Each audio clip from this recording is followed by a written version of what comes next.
본문의 말씀을 가지고 하나님의 손이라는 제목으로 말씀을 증거하겠습니다. 오늘 본문의 22절에 보니까 하나님의 손이라는 말이 나와 있습니다. 그리고 특별히 에스라서에 보면은 하나님의 손이라는 말이 자주 언급되어 있는 걸 볼 수가 있어요. 이 본문 외에도 7장 9절에 있고 7장 28절에 있고 8장 31절에 이렇게 자주 언급되어 있습니다. 하나님의 손이라는 것은 눈으로 보이진 않아요. 그러나 우리들 배후에서 도우시고 응원하시는 하나님의 역사를 체험한 그 표현이다 이렇게 얘기할 수가 있습니다. 그것이 생생하게 체험되지고 또 확실하게 믿어질 때 쓰는 그러한 표현이라고 볼 수가 있습니다. 에스라는 이 하나님의 은혜와 도우심을 누구보다도 생생하게 체험했어요. 그래서 하나님의 손이라는 말로 이렇게 언급을 하고 있는 것입니다. 그 에스라는 하나님의 손을 형통의 손이다 이렇게 체험한 거예요. 바벨론에서 그 이스라엘 예루살렘으로 이렇게 귀환하려는 에스라에게 하나님은 그 왕의 마음을 움직여 가지고 그 모두들의 순조롭게 또 기대 이상으로 그런 호응을 받아 가지고 많은 사람들을 금방 모으고 또 막대한 금은 같은 재물을 헌금으로 받아 가지고 이렇게 귀환할 수 있게끔 하신 것입니다. 또 에스라는 하나님의 손을 돌보시는 손이다 이렇게 체험을 했어요. 그 예루살렘으로 귀환할 때 수많은 그 강도와 대적들이 있었으면은 아무 피해 없이 안전하게 예루살렘까지 도착할 수 있었던 것입니다. 하나님이 그 손으로 우리를 도우시면 우리는 암만 어려운 일도 아주 쉽게 또 재미나게 할 수가 있는 것입니다. 그러면 오늘은 에스라가 이러한 하나님의 도우심을 받는 하나님의 손에 도우심을 받는 비결은 무엇이냐 그거에 대해서 은혜를 나누고자 합니다. 첫 번째로 그 에스라가 하나님의 손에 도우심을 받은 것은 스스로 겸비하고 평탄한 길을 주께 기도했다 그렇게 말했습니다. 21절에 보면은 내가 아화와 강가에서 금식을 선포하고 우리 하나님 앞에서 스스로 겸비하여 우리와 우리 어린 것과 모든 소유를 위하여 평탄한 길을 간구하였다 이렇게 기록해 놓았습니다. 에스라는요 막중한 책임을 지금 귀환의 책임을 지고 있어요. 많은 사람들 뿐만 아니라 그 어린 아이들 또 그 바벨론에서 있던 왕과 그 신하들과 또 백성들이 그 하나님 앞에 드리는 그 헌금, 금은, 보석들 이러한 것들이 큰 재물을 갖고 있었어요. 근데 이러한 것들을 바벨론에서 예루살렘까지 대략 키로수로 따르면 1000km가 된다고 해요. 그리고 4개월간 걸리는. 그런데 그 도중에는 이러한 큰 재물을 갖고 가니까 이 소식을 듣고 많은 도적들과 대적들 매복에다가 이걸 칠 수 있는 그러한 위험한 그러한 곳을 안전하게 인솔해서 가야 될 책임을 갖고 있었어요. 그랬을 때 이 에스라는 자기가 이것을 하나님 도움 없이는 도저히 감당할 수 없다. 그러한 겸비한 마음으로 그는 스스로 겸비했어요. 그리고서 오직 주님을 의지하고 기도했을 때 하나님이 그 손으로 함께 해주셨다. 그렇게 기록된 걸 볼 수가 있습니다. 여러분 우리가 인생을 살면서 누구나 무거운 짐을 가지고 있지 않습니까? 에스라는 물론 우리보다 훨씬 많은 짐이지만 우리 인생길에 누구나 이렇게 에스라처럼 무거운 짐을 갖고 있어요. 이랬을 때 우리는 이 무거운 짐을 겸비한 마음으로 주님께 맡겨야 되는 것입니다. 그래야 하나님의 도움의 손을 체험할 수가 있는 것입니다. 한 여행자가 여행을 하다 그 사해바다에 빠졌어요. 그러다가 막 거기서 막 빠져가지고 호우적거렸습니다. 살아오려고. 그래 전혀 수영을 못하니까 그냥 막 죽지 않으려고 필사적으로 막 손을 막 흔들어서 허우적거리는데 자꾸 빠지는 거예요. 그래서 나중에는 힘이 딱 빠진 거예요, 다. 그래서 이 사람이 자꾸 자기를 했어요. 아, 이제 나는 죽었구나. 하고서 힘이 없어서 이렇게 죽은 줄 알고 이제 죽을 것 같아서 아무것도 할 수 없게 된 자기를 이제 가만히 이렇게 자포자기하고 있으니까 빠져 죽을 줄 알았던데 자기 몸을 물이 세게 이렇게 받쳐주는 거예요. 그래가지고 그걸 느꼈어요. 그러니까 알고 보니까 이 사해는 그 염분이 많아가지고 가만히 물에 맡기고 있으면 저절로 뜨게 되는 바다였어요. 그래가지고 그는 모든 것을 맡기고 힘을 뺐을 때 그는 떠서 살았다는 것입니다. 우리도 이 땅을 살아가면서 우리 하나님의 전능하신 그러한 관심과 그러한 속에서 우리가 살고 있으면서도 내 힘으로 쿵바둥 살려고 애를 쓰는 사람이 많이 있어요. 이럴 때 에스라처럼 겸비하게 자기를 힘을 빼고 죽이고 오직 주님만 의지할 때 하나님께서는 그 손으로 도와주시는 것입니다. 또 여기 보니까 에스라는 기도함으로 주의 도움을 받았다 그랬습니다. 본문 21절에 보니까 금식하면서 간구하였다 그렇게 말하는 걸 기록한 걸 볼 수가 있어요. 기도는 하나님의 손을 움직이는 도구인 것입니다. 그 세계 2차 세계대전 때요. 그 프랑스가 독일 나치스 군대에게 패했어요. 그때 영국에서 그 프랑스를 도우려주려고 29만 명의 군대가 프랑스에 왔었으나 이미 패해가지고 뭐 더 이상 안 될 것 같아서 그냥 철수하게 됐습니다. 그런데 히틀러가 뭐라고 명령했냐면은 그 영국에서 왔던 이 군사들 전부 전멸시켜라 이런 명령을 내렸어요.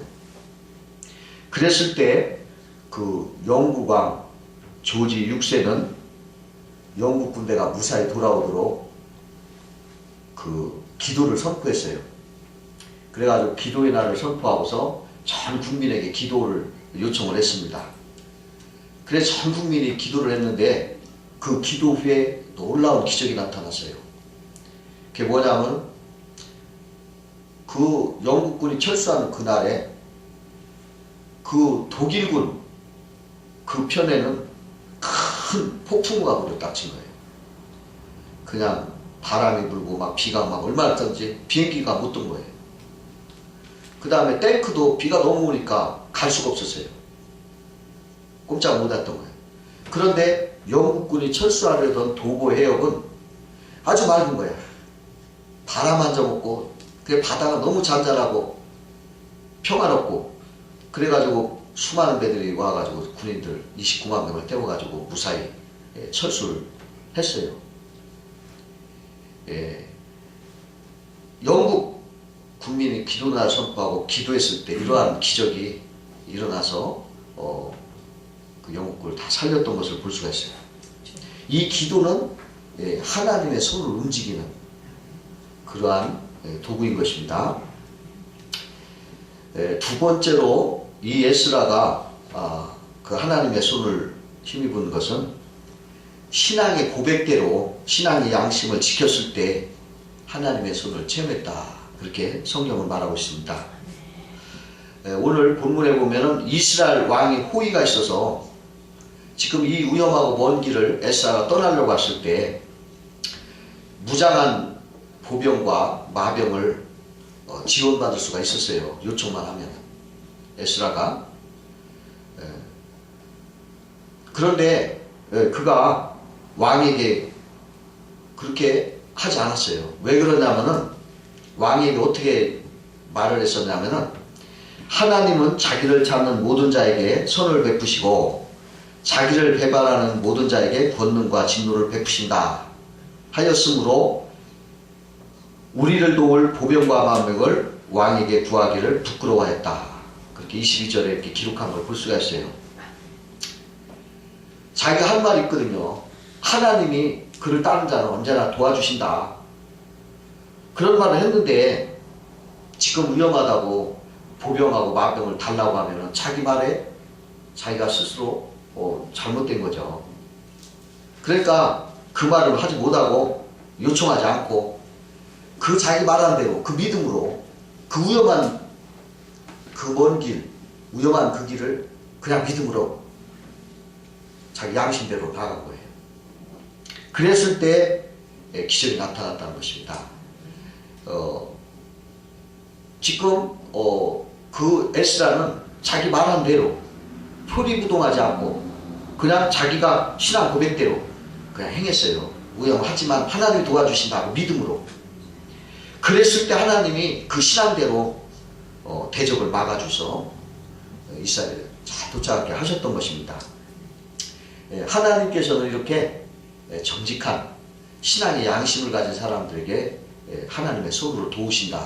그렇게 볼 수가 있습니다. 그 독일의 철학자 칸트의 아버지가 폴란드 사람이라고 해요. 근데 하루는 그 칸트의 아버지가 말을 타고 고향으로 가는데 산속에서 강도를 만났어요. 강도들이 그가 가진 걸 다 뺏고 또 말도 뺏어버렸습니다. 그리고서 강도가 물었습니다. 너 숨긴 건 없느냐? 없습니다. 그럼 가라. 그러자 무사히 강도 틈에 나오긴 했지만은 아유 이거 한숨을 쉴 때 자기 바지춤에 비밀이 감춰둔 금덩어리가 있는 걸 발견한 거예요. 그래서 그는 그 순간 고민을 했습니다. 그러다 그는 강도에게 다시 돌아왔어요. 그러고 뭐라고 했냐면 조금 전에는 너무나 무섭고 정신이 없어서 숨긴 것이 없느냐 했을 때 없다고 대답했는데 가다 보니까 이 금덩이를 숨긴 것을 내가 발견했습니다. 받으십시오. 이 금덩이를 받으십시오. 이렇게 준 거예요. 그러니까 그 강도가 아이고 그 빼앗던 물건들을 다시 돌려주면서 그 말도 이렇게 주면서 엎드린 거예요. 그 앞에. 그리고서 나를 위해서 기도 좀 해주십시오. 당신이 드렸습니다. 그렇게 말하더라는 거예요. 그런데 이와 같이 이런 사람도 있는가 하면은 오늘날에 보면은 그렇지 않은 사람들이 많이 있는 걸 볼 수가 있어요. 하나님을 믿는다고 하면서 그냥 양심적으로 살고 정직하게 사는 사람이 좀 드문 것 같아요. 그 한 신사가 길을 가다가 동전통을 앞에 놓고 이렇게 앉아있는 그 맹인된 그 소녀가 이렇게 있는 걸 불쌍히 여겼어요. 그래가지고 지갑을 꺼내가지고 10,000원짜리 지폐를 하나 꺼내서 그 동전통에다 이렇게 집어넣습니다. 그런데 그 순간에 소녀가 눈을 번쩍 뜨는 거예요. 그러더니 아이고 이렇게 큰 액수 돈을 줬구나 하고서 그 지폐를 막 살펴보고 있는 거예요. 그때 신사가 얘야 너는 맹인이 아니지? 하고 물었어요. 그러니까 소녀 얼굴을 붉어지더니 아저씨 미안해요. 사실은 우리 아저씨 대신 앉아있는 것이에요. 그래? 그럼 너의 아저씨 어디 갔니? 소녀는 예 저희 아저씨는 조금 전에 영화 보러 갔어요. 그러더라는 거예요. 믿는 사람들이 이렇게 부정직하게 행동하는 사람도 많다는 것입니다. 우리들의 입술로는 믿는다고 하면서도 행동은 전혀 딴판인 사람이 많은 거예요. 어느 분이 찬송가를 부르면서 가짜 꿀을 만드는 부모 때문에 자기가 교회를 멀리했다 그런 말을 하더라는 것입니다. 그 찬송가를 부르면서 가짜 꿀을 만들더래요. 우리도 이거 웃을 게 아니라 이거 우리 하나하나 고쳐야 됩니다. 우리가 또 삶에서 얼마나 제가 이 설교를 준비하면서 아주 얼굴이 화끈거리고 하나하나 고쳐야 되겠다 결심을 했는데 우리 고쳐야 되겠습니다. 하나님은 이렇게 신앙적 양심으로 살 때 하나님 복을 주신다 그렇게 하시는 것입니다. 세 번째로 에스라는 하나님이 기뻐하시는 일을 그가 했을 때 하나님의 손에 도우심이 있다 그렇게 우리가 볼 수가 있습니다. 지금 이 에스라가 예루살렘으로 돌아가서 거기서 하나님을 섬기려는 그런 마음으로 가득 차 있어요. 하나님의 뜻에 맞는 행동이었고 하나님이 기뻐하시는 일이었어요. 그랬을 때 하나님은 형통한 길을 주어가지고 어려움 없이 예루살렘에 갈 수 있도록 도와주신 것입니다. 사람이 선을 행할 때 하나님의 손이 도와주시는 것입니다. 그러나 하나님을 떠나서 악을 범하고 그러면 하나님의 도우신 손길이 떠나는 거예요. 악인은 하나님의 도움을 보장받을 수가 없는 것입니다. 그 예수님께서도 그런 비유를 하셨어요. 예루살렘에서 여리고로 내려가던 사람이 내려가다 강도를 만나서 거반 죽게 되었다. 그 말씀을 하신 걸 우리가 볼 수가 있어요. 그 예루살렘, 하나님을 섬기는 성전을 말하죠. 그러한 거룩한 삶을 떠나서 여리고 세상 환락과 세상의 그러한 것이 죄가 있는 곳에 글로 향할 때 강도가 와서 만났더라는 것입니다. 그래서 거반 죽게 되었다. 그런 말씀을 하신 걸 볼 수가 있어요. 하나님의 뜻에 합당한 삶을 살 때 하나님의 손이 함께 해주시는 걸 꼭 알아야 됩니다. 그 조지 윌러라는 그 유명한 그 고아를 키우는 고아의 아버지라고 할 수 있는 그분이 있었어요.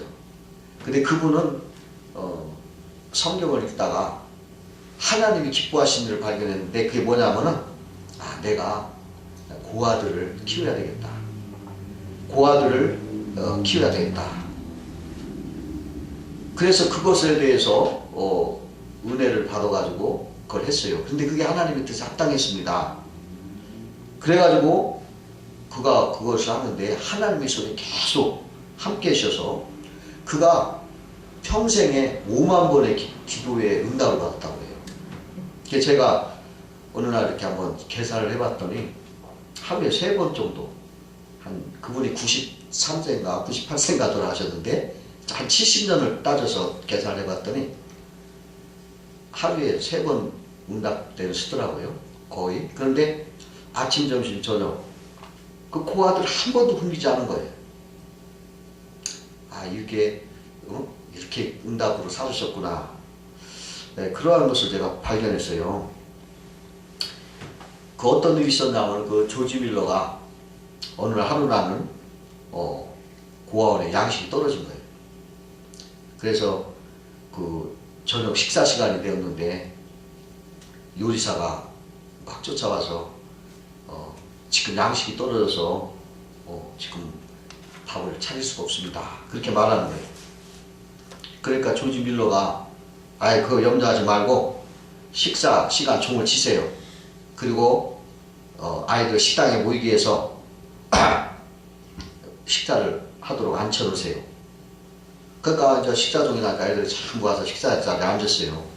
근데 식탁 위에는 빈 그릇만 덜렁 있는 거예요. 아무것도 없습니다. 근데 조지 밀러가 거기서 기도하는 거예요. 여러분, 이제 머리 숙여서 이러한 양식을 주신 하나님께 기도합시다. 이렇게 하니까 아이들이 웅성웅성거리는 거예요. 아니, 지금 빈 그릇을 놓고 무슨 기도하느냐고.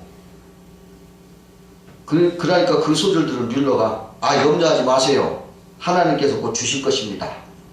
그러더니 막 고개를 이제 애들과 고개를 숙이고 밀러가 간절히 기도를 드렸습니다.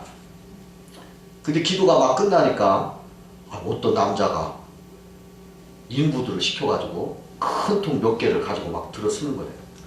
그러더니 밀러 선생님, 오래전부터 무엇인가 도와드리려고 생각했었는데 오늘에야 가지고 왔습니다 하고 그 통을 내놓는데 그 통 속에는 말이죠, 야채도 있고 고기도 있고 빵도 있고 그냥 그게 가득가득 있어가지고 그날 저녁을 해결했다는 것입니다.